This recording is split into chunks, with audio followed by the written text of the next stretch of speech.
My name is Thomas Kamei. I'm 10 years old and I go to basic school in Kentfield, California. I have been a shareholder for 2 years. This is my third annual meeting. Here's my question. I know you won't invest in technology companies, but are you afraid that the internet will hurt some of the companies that you do invest in, such as the Washington Post or Wells Fargo? Thank you. Well, that's an absolutely terrific question. I may turn my money over to you. There's probably no better question we'll get. And I hope Charlie answers in an appropriate vein, considering your age.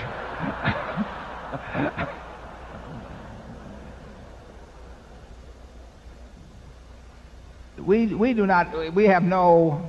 It's no religious belief that we don't buy into tech companies.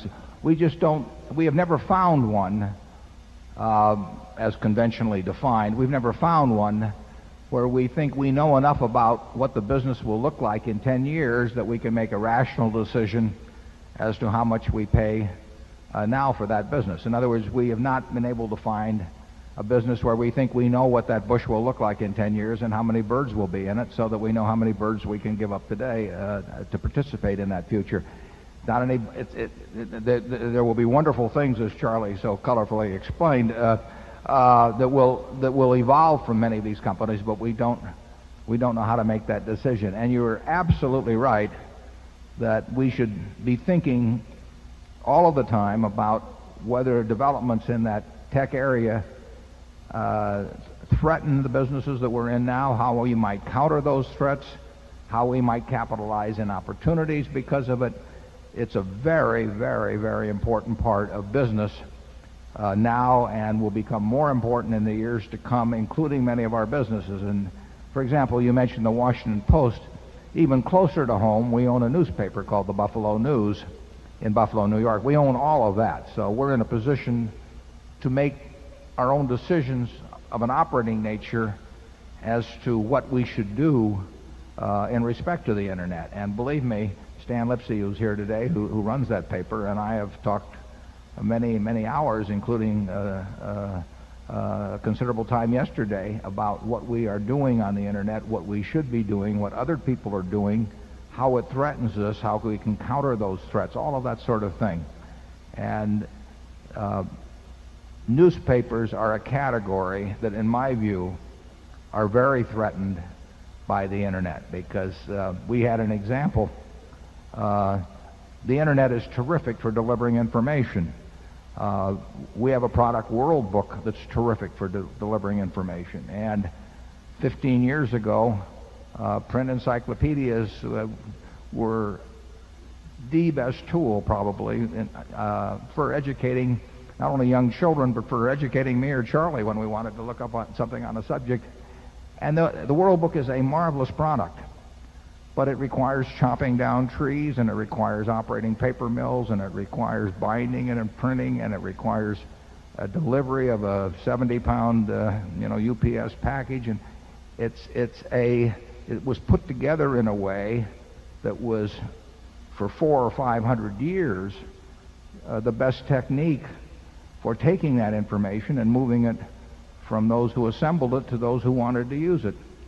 And then the internet changed that in a very major way. So we have seen firsthand and experienced the business consequences of the improvement offered by the internet in the delivery of information. And newspapers, although not as immediately susceptible to that problem, still face that overpowering factor when you eliminate the delivery cost. I mean, we pay a significant percentage of our circulation revenue to our carriers, and we pay additional money to the district managers, and we pay for the trucks to deliver the product out, and we pay for huge printing presses and all of that sort of thing. And people do chop down trees in order to give us the raw material to transmit information in Buffalo, about what the Buffalo Bills did yesterday on Sunday with all the details. And now you have the internet that has virtually no incremental unit cost to anything and can deliver the information instantaneously. So it's a big factor for newspapers. And the newspaper world, in my view, will look very, very, very different in not that many years. And I find it kind of interesting because the people in the newspaper business are a little schizophrenic about this. They see this, they're afraid of it, they're in almost all cases trying to combat it in some way operationally, but some of them at least continue to go out and buy papers at a price that sort of reflects the economics that used to exist 20 years ago, when it's, to me, it's very clear that it doesn't exist anymore. So they sort of have their billfold, you know, in the past, even though they see the future. And you know, I think probably they're making mistakes in many cases. All of our businesses, virtually, Coca-Cola will not be affected in any significant way by the internet. You know, the razor and blade business won't be, although you could dream up things about distribution or so on. But I think that it's very unlikely. But other businesses we have, our insurance business, particularly at Geico, will be very affected by the internet. Now, that may turn out to be a big advantage to us over time. I wouldn't be surprised if it is. But our retailing businesses are all threatened in one way or another by internet developments, and there may be some opportunities there too. But it's a change.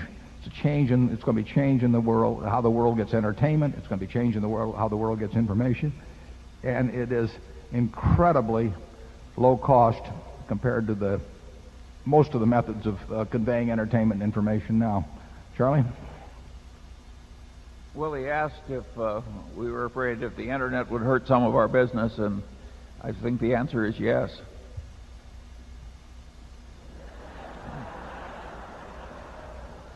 I'm learning to appreciate these short answers, though, Boris, the day goes by.